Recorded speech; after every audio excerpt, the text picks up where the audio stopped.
Assalamualaikum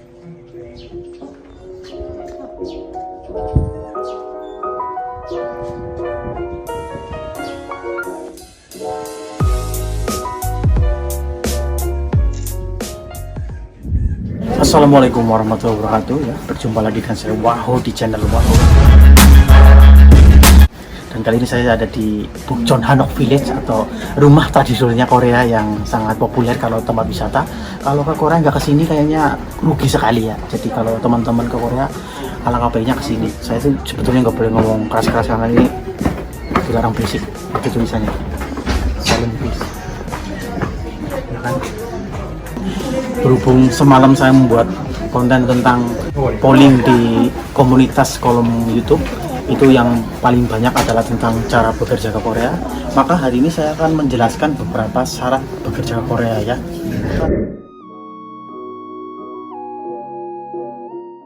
Pertama, kalau mau kerja ke Korea itu jalurnya itu ya yang ditempuh itu lewat program G2G atau program resmi dari pemerintah Republik Indonesia lewat BP2I, itu yang jelas itu. Selain itu masih dalam tanda tanya, seperti visa P2P itu yang lewat privat, itu privat atau dari swasta itu belum direkomendasikan karena biayanya lebih mahal begitu ya. Jadi kalau program G2G itu yang pertama dilakukan adalah itu harus ikuti tes, namanya tes EPS Topik yang biasanya diadakan setahun sekali setiap awal tahun, akhirnya bulan Maret itu ada tes EPS Topik, itu harus ikut tes itu. Dan kalau mau ikut tes itu kan harus bisa bahasa Korea ya, makanya disarankan untuk lebih baik bisa bahasa Korea dengan cara kursus di LPK, itu recommendednya karena lebih intens, jadi belajarnya cepat. Kita belajar di LPK ya bisa sampai ada yang 3 bulan, ada 6 bulan, itu nggak masalah. Pastikan dulu LPK-nya itu bagus seperti di video ini LPK yang recommended ya, saya buat sudah ada, silahkan diklik kalau belum tahu LPK yang recommended dari saya seperti apa. Nah, setelah kursus kita nunggu lagi waktu ujian itu kapan. Kita harus melihat perkembangannya di situs, saya lagi BP2PMI nya itu ya. Kalau dulu namanya BNP2 TKI, sekarang udah berganti namanya BP2PMI.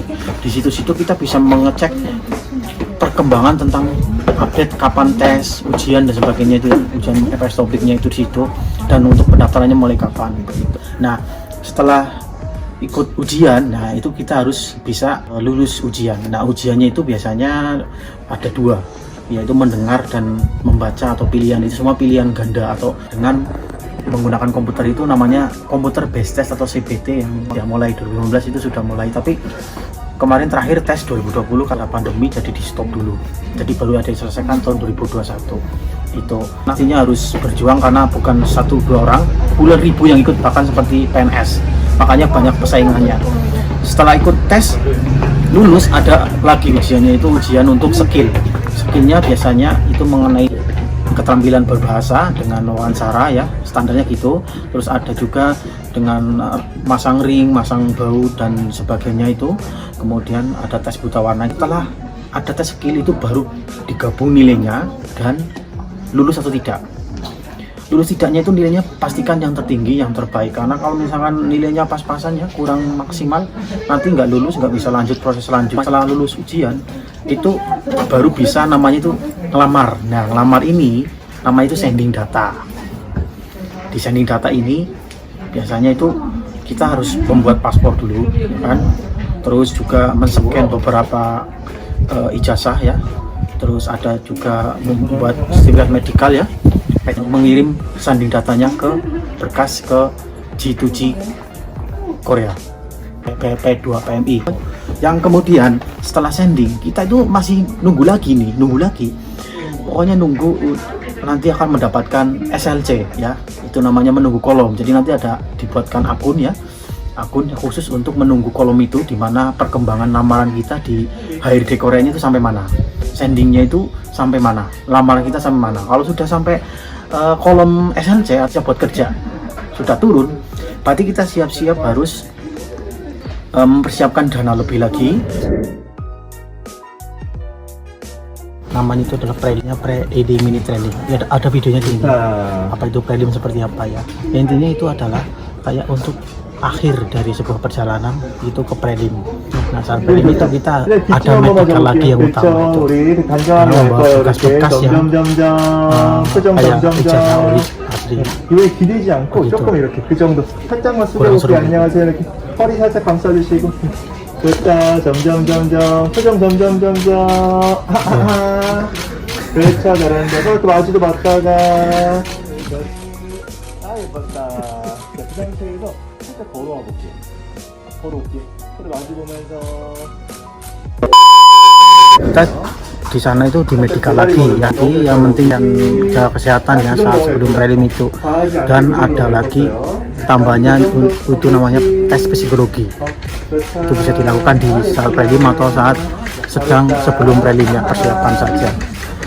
Nah biasanya setelah prelim itu kita itu menunggu lagi ya untuk mendapatkan nama itu jadwal penerbangan. Itulah kita akan segera menginjakan kakinya di Korea Selatan. Itu proses pekerja Korea lewat jalur program G2G ya. Itu yang sekarang belum dibuka. Jadi bagi teman-teman yang mau ikut ujian bahasa Korea dan sebagainya, sekarang bersiaplah dulu, belajar dulu yang banyak dan jaga kesehatan, karena selama masa pandemi ini belum dibuka lagi ya.